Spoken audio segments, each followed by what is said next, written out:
The video opens with the sound of shattering glass. A delicate silver necklace lies broken on the cold floor of the school hallway.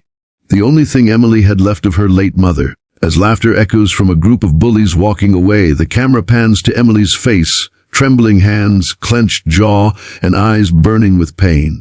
Nobody knew that behind her quiet demeanor and tear-streaked face was a black belt champion who had promised never to use her power to hurt anyone. But that day, something inside her broke. She wasn't just fighting for herself anymore. She was fighting for the memory of her mother. Emily Carter had always been the quiet one. She transferred to Lincoln High halfway through her senior year after her mother passed away in a car accident.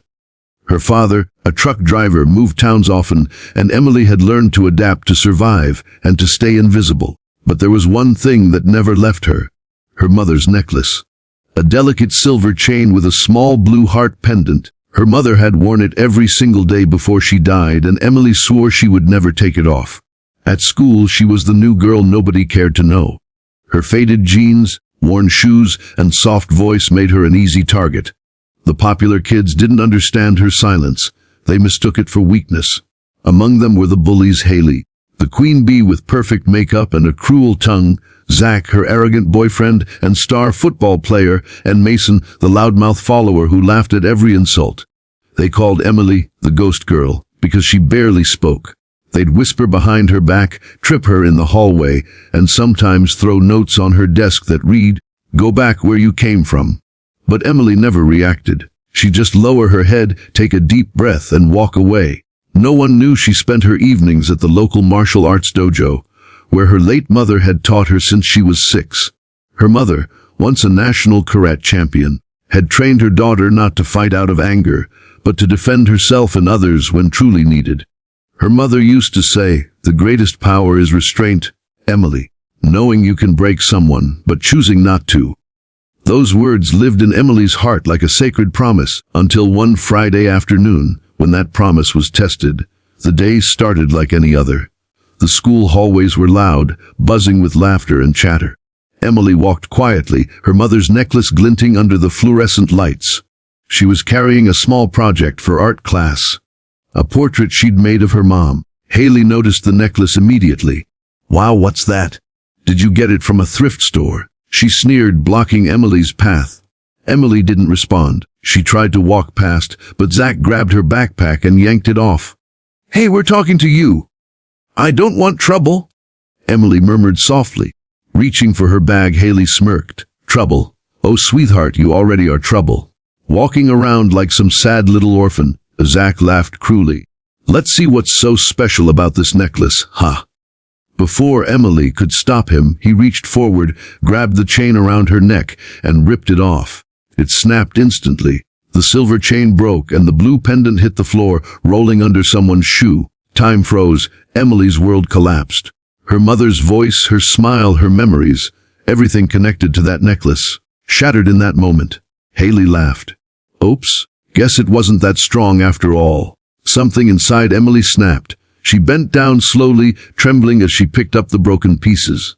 The hallway grew silent. Even the crowd watching began to sense something shift, a calm before a storm. When Emily stood up, her eyes weren't sad anymore. They were sharp, focused, determined. "Apologize," she said quietly. Zach smirked. "Or what? Or you'll regret it." Laughter filled the hall. What are you gonna do, ghost girl?"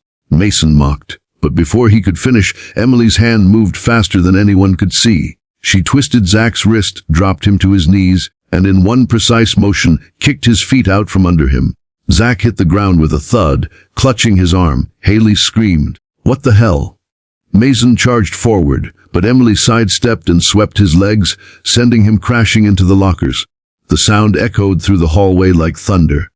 For the first time in months, Emily's voice didn't tremble.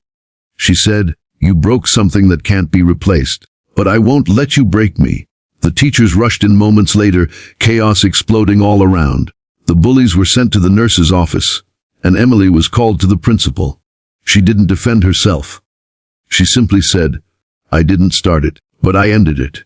The word spread across Lincoln High like wildfire. The quiet girl, the one everyone ignored, had taken down the star football player and his crew. Some students were amazed. Others were scared, but everyone started to look at Emily differently. She sat alone that afternoon under the old oak tree outside school, holding the broken necklace in her hand. The pendant had a small crack now, but it still sparkled in the sun. Her martial arts instructor, Sensei Hiro, who also taught PE at the school, came to sit beside her. "I heard what happened," he said gently. Emily nodded, eyes on the pendant. "I broke my promise, Sensei. Mom told me never to use my skills in anger." He smiled faintly. "And did you?" She shook her head, numb. "I just couldn't let them disrespect her memory." Sensei Hiro looked at her proud. "Then you didn't fight out of anger. You fought for dignity. There's a difference." That evening, she went home and tried to fix the necklace using a tiny silver wire. Her hand shook, but when she finished, it looked almost the same, a little scarred, but whole again, just like her. The next week, Zach, Haley, and Mason didn't come to school. Rumor had it they'd been suspended and were receiving treatment for minor injuries. When they finally returned, they didn't look at Emily the same way. There was no laughter, no teasing, just quiet respect or maybe fear. One morning, Haley approached her locker. Emily tensed, expecting another insult. Instead, Haley whispered, "I'm sorry. I didn't know it belonged to your mom." Emily looked at her, calm but strong. "You didn't need to know. You just needed to be kind."